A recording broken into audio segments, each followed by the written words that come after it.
3, 2, 1. Action.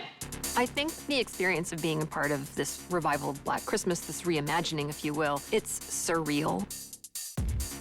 The biggest draw was Sofia Takal. I'd seen her previous works, so I was really wanting to work with her for a long time. Sofia Takal was the first person that we reached out to make the movie, and I didn't give her any creative parameters. I said, look at the movie and be inspired and think of something great. Yeah, thanks. We got it. Okay, thanks, guys. I'm a big fan of the original Black Christmas. It was way ahead of its time in terms of dealing with issues about women. Bob Clark doing the original Black Christmas. He did a really great job by establishing women who had real problems and who had real sisterhood. I wanted to make a movie that felt similarly contemporary about women's issues today. You're all insane. No, not insane, Miss Stone. Simply men.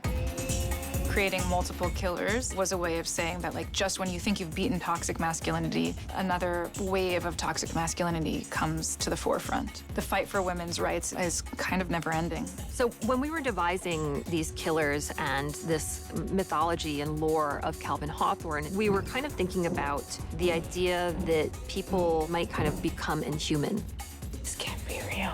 One thing that was really exciting for me in terms of what the monster looks like, the mask that he wears is modeled on this thing called a scold's bridle, which was an iron mask that was used in the 18th century to keep nagging wives quiet. It's a very oppressive relic, and so I thought it would be interesting to have a visual reminder when the women looked at that thing of just like, you're supposed to be quiet, you're supposed to stay in your place. Some of the things that I really wanted to translate into the film were the weapons that were used. In the original movie, there's like a plastic dry cleaning bag that's an iconic kill. I wanted to turn that around and have the women wield those same weapons the bad guy used against them.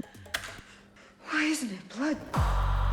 The black goo represents this idea of inhumanity and this idea of toxicity, that when these men get infected with toxic masculinity, it really changes their DNA, changes who they are, and turns them into monsters. What's interesting about the script is that we've taken that theme of ritual, of ancient rites, of pledging, of men feeling like they can only connect with each other without the presence of women, to an extreme. At the same time, it was really important for me to not make a movie that was completely anti-man, finding male actors who felt that way as well, and making a movie that is trying to condemn a certain type of masculinity, but not men in general. We really want to help. One of the things that I think is great about Sophia directing and Sophia and April writing the movie is that the movie feels very authentic. It has a real female voice. It's quite intense.